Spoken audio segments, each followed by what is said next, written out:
Hello teachers, आज मैं आप सबके समक्ष उपचारात्मक शिक्षण पंजिका लेकर प्रस्तुत हुई हूँ, जो 50 दिवसीय जूनियर क्लासेस में रिमेडियल वर्क होना है। उसके लिए किस तरह से हमें अपना रजिस्टर मेंटेन करना है, उसमें क्या क्या लिखना है, किस तरह से लिखना है, वो सब हमने इसमें बताया गया है। ये जैसे कि ये मेरे हस्बैंड का रजिस्टर है जो क्लास 6 के लिए है। तो आप देख सकते हैं, सबसे पहले इसमें हमने उपचारात्मक शिक्षण क्या है उसको बताया है। उपचारात्मक शिक्षण के उद्देश्य क्या क्या हैं वो हमने बताए हैं। और इसके बाद हमने नेक्स्ट पेज पर उपचारात्मक शिक्षण निर्माण की क्या प्रक्रिया है वो बताई है। उपचारात्मक शिक्षण के क्षेत्र, फिर बेसलाइन आकलन। ये मेनली बेसलाइन आकलन जो है यहाँ पर हमने लिखा है जो प्राइमरी लेवल की क्लासेस हैं उनके लिए, और नीचे जो है हमने जो अब सत्र 2023-24 में जूनियर क्लासेस के लिए हो रहा है उसके बारे में इंडिकेशन कर दिया है। अब बेसलाइन जो आकलन है उसका स्टेप क्या क्या है, यहाँ पर हमने प्राइमरी लेवल का स्टेप लिखे हुए हैं। और उसके बाद ये भाषा का निर्धारण है। इसका उपचारात्मक शिक्षण का जो प्रारंभ है हमारे यहाँ हमारे ज़िले में 17 अप्रैल 2023 से इसको लागू किया गया है। यानी हमें रिमेडियल जो है 17 अप्रैल 2023 से स्टार्ट कराना है, जबकि जो हमारे पास अध्यादेश आया है उसके अनुसार 25 अप्रैल 2023 से हमें इसको स्टार्ट करना है।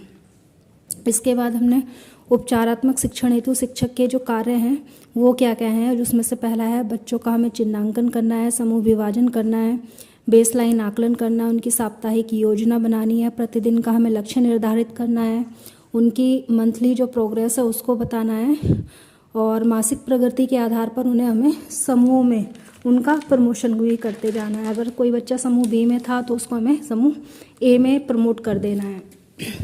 इसके बाद हमने लिखा है उपचारात्मक शिक्षण कार्यक्रम के प्रभावी संचालन हेतु हमें क्या क्या मेन पॉइंट्स हैं हमारे वो बताए हैं।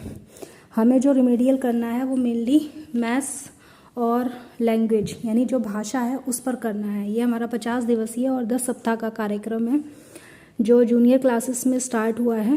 अब इसमें हमने क्या काम करना है रिमेडियल में, यहाँ हमने एक फ्लो डायग्राम बनाया हुआ है कि रिमेडियल टीचिंग के लिए हमें एक बेसलाइन आकलन करना है, फिर समूह निर्धारण करना है, फिर अधिगम स्तर के अनुसार विद्यार्थियों की हमें सूची भी बनानी है, और लास्ट है हमारे पास जो हमने पॉइंट बनाया है कि शिक्षण कार्य का जो शुभारंभ है वो करना है। मतलब मेनली 25 अप्रैल तक हमें कर देना है, जबकि हमारे ज़िले में ये 17 अप्रैल से लागू कर दिया गया है। फिर बेसलाइन आकलन के बाद हमने बेसलाइन जो प्रपत्र है वो बनाने हैं जो जूनियर क्लासेस के लिए होंगे। अब आकलन प्रपत्र जो है वो प्राइमरी और जूनियर 2 लेवल के होंगे। प्राइमरी लेवल का जो होगा उसमें हमें प्रश्नों की संख्या 15 रखनी है, जिसमें इन 15 प्रश्नों में वस्तुनिष्ठ प्रश्न हमारे 10 होंगे, जबकि आत्मनिष्ठ क्वेश्चंस जो होंगे वो 5 होंगे। और इसमें जो पूर्णांक हैं वो 45 नंबर का रखा जाएगा, जबकि जूनियर स्तर में प्रश्नों की संख्या 25 होगी, जिसमें से वस्तुनिष्ठ प्रश्न हमारे 20 होंगे और आत्मनिष्ठ जो प्रश्न होंगे वो 5 होंगे, जबकि इनका पूर्णांक जो होगा वो 75 अंक का बनेगा। इसके बाद हम समूह निर्धारण करेंगे। समूह निर्धारण हमारा ए, बी और सी इस तरह से मेंटेन होगा। समूह ए में हम वो बच्चे लेंगे जो 75 नंबर के पूर्णांक के प्रश्न पत्र में से 35 से 75 के बीच जो लेकर आएंगे वो समूह ए में रखे जाएंगे, और जो बच्चे 26 से 34 के बीच में प्राप्तांक प्राप्त करते हैं उनको हम समूह बी में रखेंगे। इसी तरह से अगर जो बच्चे 25 या 25 से कम या 0 अंक लाते हैं उन्हें हम समूह सी में रखेंगे।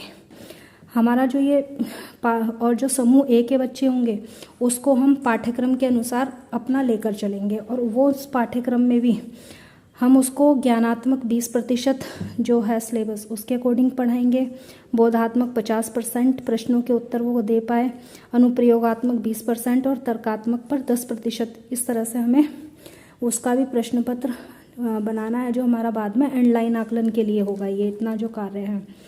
इसके बाद अधिगम स्तर के अनुसार बच्चों को हमें कक्षाओं में डिवाइड करना है। ये क्लास 6 का रजिस्टर है, तो क्लास 6 में हमने ए, बी और सी 3 हमने ग्रुप डिवाइड किए हैं। उसी प्रकार से क्लास 7 और क्लास 8 में भी होगा।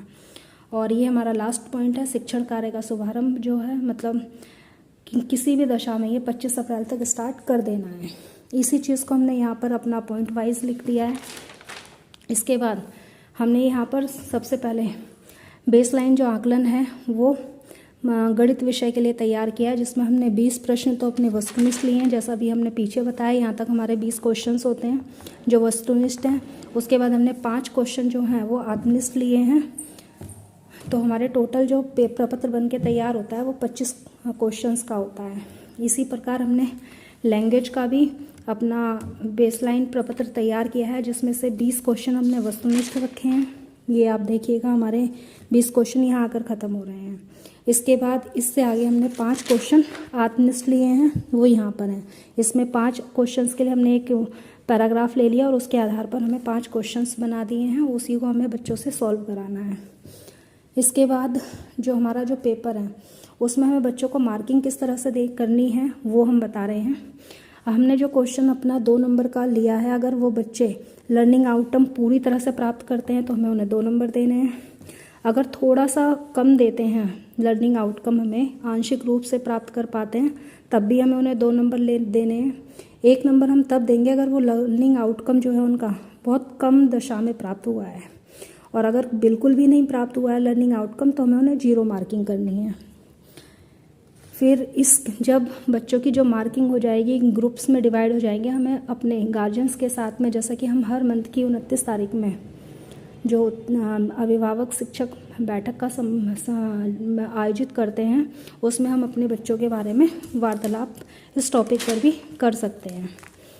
फिर जब हमारा ये बेसलाइन आकलन ख़त्म हो जाएगा पूरी तरह से, और जो 50 दिन का जो रिमेडियल वर्क है, जो कि 10 सप्ताह का भी हम कह सकते हैं, तो उसके बाद हमें बच्चों का एंड लाइन आकलन करना है। और एंड लाइन आकलन के बाद हमें बच्चों के अभिभावक के साथ उनकी बैठक भी करनी है। क्लास 6 के हमारे पास जो बच्चों का नामांकन है वो 13 बच्चों का है। जिस तरह से उन्होंने अपने मार्क्स लिए हैं बेसलाइन आकलन में, हमने A, B और C 3 ग्रुप्स में अपने बच्चों को डिवाइड किया है। इसी तरह से हमने भाषा में भी अपने बच्चों को A, B और C 3 ग्रुप में डिवाइड कर दिया है। इसके बाद हमने जितनी हमारी निपुण तालिकाएं हैं,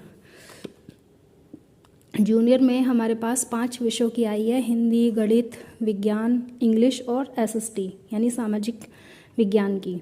तो हमने उन सभी की जो है निपुण तालिकाएं भी यहाँ पर अपने रजिस्टर में ही मेंटेन कर दी हैं, क्योंकि हमें ये ऑर्डर मिला है कि हमें अपनी निपुण तालिकाओं पर केवल बच्चों के नाम लिखने हैं और उनको दीवार पर चस्पा नहीं करना है, तो वो अलमारी में रखने हैं। तो बार बार निकालने में थोड़ी समस्या उत्पन्न होती है, कभी की है हमारे पास या नहीं है, हेड मैडम के पास हैं। तो हमने रजिस्टर में जो बच्चा जब हमारी दक्षता प्राप्त करता जाएगा उसको हम यहाँ पर मेंशन करते जाएंगे। कोड के साथ हमने लर्निंग आउटकम जो हमारे कोड हैं उनको हमने यहाँ नोट डाउन किया है, ये हमारी दक्षताएं हैं, और यहाँ हमने अपने बच्चों के नाम लिखे हैं। ये इसी तरह से हमने सभी विषयों की बनाकर लिखी हैं। ये इंग्लिश की है, ये विज्ञान की हैं। और इसके बाद हमने हमारे पास थोड़ा पेजेस कम पड़ गए थे, तो हमने साइंस की यहाँ लिखी है। और हमारे पास कुछ टीचर्स बोल भी रहे थे कि भाषा और गणित का तो हमें आकलन करना ही करना है, अगर हो सके तो आप इंग्लिश का ही बना लो। तो हमने एक बेसलाइन प्रपत्र इंग्लिश का भी बना के रखा है अपना। ये इंग्लिश का है जो हमने मतलब अभी 19 मई को क्लोजिंग हो जाएगी, तो उसके बाद के पेजेस में हमने ये अपना इंग्लिश का मेंटेन कर दिया है। इसमें भी हमने 20 क्वेश्चन अपने वस्तुनिष्ठ लिए हैं ऑब्जेक्टिव टाइप, और 5 क्वेश्चन हमारे जो हैं वो आत्मनिष्ठ क्वेश्चंस हैं। अब बात करते हैं हमारे पास जो फर्स्ट वीक है हमारा, यहाँ 17 अप्रैल से हमने स्टार्ट किया है। 17 अप्रैल से हमने एक पेज पर भाषा लिखी है और दूसरे पेज पर उसमें गणित लिखी है। जितनी हमारी छुट्टियां हैं वो हमने ऊपर मेंशन कर दी हैं, या तो हमारे द्वारा CL ली गई है या विभागीय अवकाश हैं उनको हमने ऊपर लिख दिया है। यहाँ पर डेट और जो दिन है वो, और रिमेडियल का कौन सा दिवस है, उन सबको हमने यहाँ अपने बिल्कुल कॉर्नर पर इंडिकेट किया है। और यहाँ और 1 से लेके 5 दिन तो ये लिखे जाएंगे, और जो छठा दिन होगा उसमें हमें जितना भी हम 1 से लेके 5 तक यानी स्टार्टिंग के 5 डेज़ में जो काम करेंगे वो छठे दिन हमें उसका रिवीजन कराना है बच्चों को। यही चीज़ हमारी भाषा में भी है और यही चीज़ हमारी गणित में भी है। इसी तरह से ये सप्ताह 2 का है। सप्ताह 2 हमारा 3 मई को ख़त्म हो रहा है। 3 मई के बाद मैंने थोड़ा एडवांस में भी काम कर दिया है, ताकि क्योंकि अभी हाउस होल्ड सर्वे का भी काम चल रहा है तो थोड़ा टाइम नहीं मिलता है, इसलिए रजिस्टर मेंटेन कर लिया गया है। ये 4 मई से हमारा 4 मई से लेकर 12 मई तक ये हमारा सप्ताह 3 फिनिश होता है, और जो सप्ताह 4 है हमारा वो हमारा 13 मई से 19 मई में आके फिनिश होता है। तो आप देख सकते हैं कि रजिस्टर इस तरह से हमने मेंटेन किया है। यदि आपको हमारी वीडियो अच्छी लगती है तो आप प्लीज़ इसको लाइक कीजिएगा। Thank you.